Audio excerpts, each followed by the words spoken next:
അതിന്റെ മുമ്പത്തെ ഒരു ദിവസം ഞാൻ ഇങ്ങനെ മെസ്സേജ് അയച്ചിട്ടുണ്ടായിരുന്നു, എന്ത് നീ ഒരു കുണ്ടന്റെ കൂടെ ഇങ്ങനെ നടന്നിട്ടാടാ നീ ഇങ്ങനെയൊക്കെ ആയത്. ഞാൻ എന്റെ അപ്പൊ കേട്ടില്ലേ, ഇതിലെന്താ സംഭവം എന്ന് വെച്ച് കഴിഞ്ഞാൽ ഈ എന്ത് വോയിസും ആഷിയുടെ ഉമ്മ ആഷിക്ക് അയക്കുവാണെങ്കിൽ അതിന് റിപ്ലൈ കൊടുക്കുന്നത് ജാസിയാണ്. വെറുതെ അല്ല ഉമ്മ പറയുന്നത് ജാസി എന്റെ മോനെ പിടിച്ചു വെച്ചിരിക്കുകയാണെന്ന്. എന്തായാലും ജാസിയുടെ ഇന്റർവ്യൂവിലെ ബാക്കി ഭാഗങ്ങളും കൂടി ഒന്ന് കേട്ടു.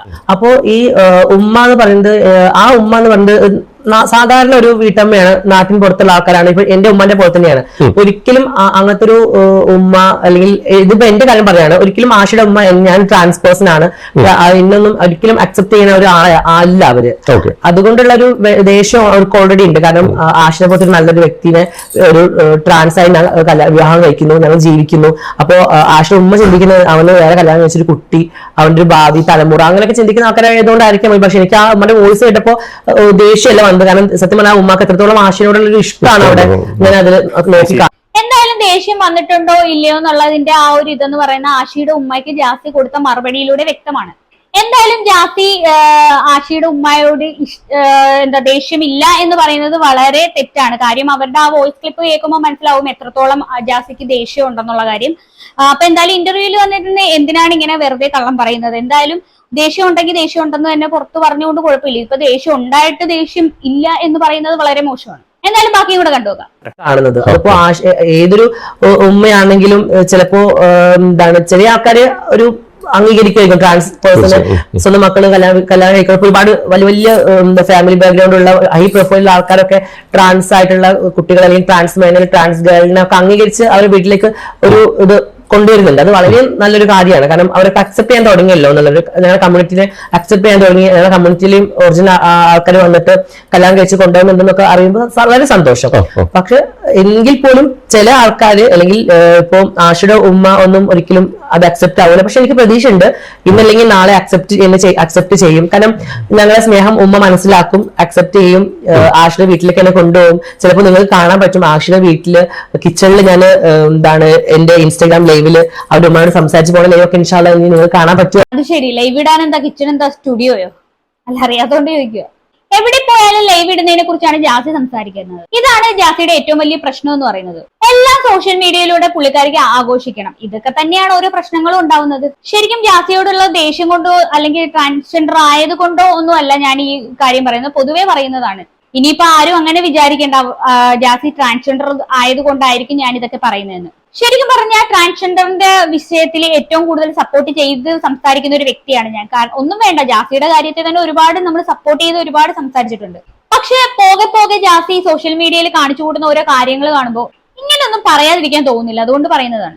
ഒരുപാട് ട്രാൻസ്ജെൻഡർമാരോട് ഞാൻ റെസ്പെക്ട് ചെയ്യുന്നുണ്ട്. കാര്യം അവർ ഈ ഒരു തീരെ താഴത്തെ ഒരു വീട്ടുകാർ പോലും തള്ളിപ്പറഞ്ഞ ആ ഒരു സാഹചര്യത്തിൽ നിന്നും കരകയറി ഏറ്റവും നല്ല രീതിയിൽ ജീവിക്കുന്ന ഒരുപാട് ട്രാൻസ്ജെൻഡർമാരുണ്ട്. അത് അക്കൂട്ടത്തിൽ ഒരാളാണ് നമ്മുടെ രഞ്ജിമാർ ആണെങ്കിലും സൂര്യ ഇഷാൻ ആണെങ്കിലും അതുപോലെ നാദിറ, ഇപ്പൊ ജാസി ആണെങ്കിലും വളരെ ഇതിൽ നിന്ന് വന്ന ആളാണ്. അതുകൊണ്ട് സപ്പോർട്ട് ചെയ്യുന്നുണ്ട്. ഇവരെയൊക്കെ സപ്പോർട്ട് ചെയ്ത് സംസാരിക്കുന്ന ഒരു വ്യക്തിയാണ് ഞാൻ. പിന്നെ എനിക്ക് എടുത്തു പറയാനുള്ള ഒരു കാര്യം, ഈ ബാക്കിയുള്ള ട്രാൻസ്ജെൻഡർമാര് ആരും ഇതുപോലെ ഈ ജാസിയെ പോലെ ഇങ്ങനെ സോഷ്യൽ മീഡിയയിൽ വന്ന് ഇങ്ങനെ ഭയങ്കര എല്ലാത്തിനും ഇങ്ങനെ ഇതായിട്ട് സംസാരിക്കുന്നത്, ഒരുപാട് ഇന്റർവ്യൂ കൊടുക്കല്, ഇതൊന്നും ഞാൻ കണ്ടിട്ടില്ല. അതുകൊണ്ടാണ് ജാസിയുടെ കാര്യത്തിൽ ഇങ്ങനെ ഓരോന്നൊക്കെ കാണുമ്പോഴത്തേക്ക് ഇങ്ങനെ വന്ന് പറയേണ്ടി വരുന്നത്. ഇപ്പൊ ജാസി ഇങ്ങനെ വന്ന് ഓരോന്നൊക്കെ കാണിക്കുമ്പോഴത്തേക്കും അത് ബാധിക്കുന്നത് ജാസിയുടെ കൂടെ ജീവിക്കുന്ന ആശയം കൂടെയാണ്. അത് ജാസി അറിയുന്ന പോലും ഇല്ലെന്നാണ് എനിക്ക് തോന്നുന്നത്. എന്തായാലും ബാക്കിയും കൂടെ കേട്ടു നോക്കാം. കാരണം ഒരുപാട് പേര് പറയുന്നുണ്ട് ഇതെല്ലാം മാറി ശരിയാവും. കാരണം ആ വോയിസ് ഇറക്കിയ ആൾക്ക് ആഷിയുടെ ഉമ്മ എന്ന് പറഞ്ഞ ആരുമല്ല, സാധാരണ ഒരു സ്ത്രീയാണ്. പക്ഷെ എനിക്ക് ആഷിയുടെ ഉമ്മ എന്ന് പറയുന്നത് എന്തൊക്കെ പറയുന്നത് എന്റെ പാർട്ട്ണറിന്റെ അമ്മയാണ്. എനിക്ക് ആ റെസ്പെക്ട് കൊടുത്തേ. എന്തായാലും ആ റെസ്പെക്ട് കൊടുക്കുന്നത് നമ്മൾ എല്ലാവരും കണ്ടതാണ്. എന്തായാലും ബാക്കിയും കൂടെ കണ്ടുനോക്കാം. ഈ സെയിം സിറ്റുവേഷൻ എന്റെ വീട്ടിലുണ്ടായതാണ്. എന്റെ ഉമ്മയും എന്നോട് പറഞ്ഞിട്ടുണ്ട്. എന്റെ ഉമ്മയും നിസ്കാരപ്പാലിൽ നിന്ന് കരഞ്ഞിട്ടുണ്ട്, നീ ഈ റിലേഷൻ ഒഴിവാക്ക്, നീ ആശിനെ ഒഴിവാക്കി വായോ, ഞാൻ പടച്ചവനോട് പ്രാർത്ഥിക്കേണ്ടതൊക്കെ എന്റെ ഉമ്മ ഒരുപാട് എന്നോട് പറഞ്ഞിട്ടുണ്ട്. പക്ഷെ ഞങ്ങളുടെ സ്നേഹം അല്ലെങ്കിൽ ഞങ്ങളുടെ പ്രണയം ഉറച്ചു നിന്നതുകൊണ്ടാണ് പിന്നെ ഇപ്പൊ എന്റെ വീട്ടിൽ കുറച്ചും കൂടെ ഒരു അംഗീകാരം എനിക്ക് കിട്ടിയത്. കാരണം ഉമ്മക്ക് മനസ്സിലായി എനിക്ക് ഒരിക്കലും ആശിനെ ഒഴിവാക്കാൻ പറ്റൂല. അപ്പൊ അതുപോലെ നാളെ ആഷിയുടെ ഉമ്മക്ക് മനസ്സിലാവുമായിരിക്കും, എന്നെ അംഗീകരിക്കുമായിരിക്കും എന്നൊരു വിശ്വാസമാണ് എനിക്ക്. എന്തായാലും അത് അംഗീകരിക്കും. കാര്യം ഇതുപോലെയൊക്കെയാണ് മുന്നോട്ട് പോകുന്നതെങ്കിൽ എന്തായാലും അംഗീകരിക്കാതിരിക്കാനും പറ്റത്തില്ല കേട്ടോ. കാരണം ആ ഒരു രീതിയിലാണല്ലോ ആഷിയുടെ ഉമ്മയെ ജാസി ട്രീറ്റ് ചെയ്തത്. എന്തായാലും ജാസിയുടെ വീട്ടിൽ ഇവരുടെ റിലേഷൻഷിപ്പ് അംഗീകരിച്ച ഒരു മട്ടാണ് കാണുന്നത്. ആഷിയുടെ ഉമ്മ പറയുന്നുണ്ട് ഇതിനെല്ലാം വളം വെച്ച് കൊടുക്കുന്നത് ജാസിയുടെ ഉമ്മയാണെന്ന് കൂടി. അപ്പൊ എനിക്ക് എന്തായാലും കൂടുതലൊന്നും പറയാനില്ല. എനിക്ക് പറയാനുള്ളത് ജാസിയോട് ഇത് മാത്രമാണ്. എന്തെങ്കിലും ഉണ്ടെന്നുണ്ടെങ്കിൽ അത് ഇപ്പം രണ്ട് ഡ്യുവൽ ക്യാരക്ടർ അല്ലാതെ ഒറ്റയടിക്ക് അങ്ങ് കാര്യങ്ങൾ പറഞ്ഞു കഴിഞ്ഞാൽ അത്രയും ഒരു ആൾക്കാര് ജാസിയോട് ഒരു വലിയ ഇത് കാണിക്കത്തില്ല. കാര്യം ഓൺലൈനായിട്ട് ഒരു കാര്യം എന്ന് പറയും, ഓഫ്ലൈൻ ആയിട്ട് വേറൊരു കാര്യം എന്ന് പറയും. അപ്പൊ അത് അങ്ങനെയല്ലാണ്ട് ഒറ്റ സ്റ്റാൻഡിൽ തന്നെ നിൽക്കുന്നതായിരിക്കും ജാസിക്ക് നല്ലത്. അപ്പൊ എന്തായാലും എനിക്ക് കൂടുതലൊന്നും പറയാനില്ല.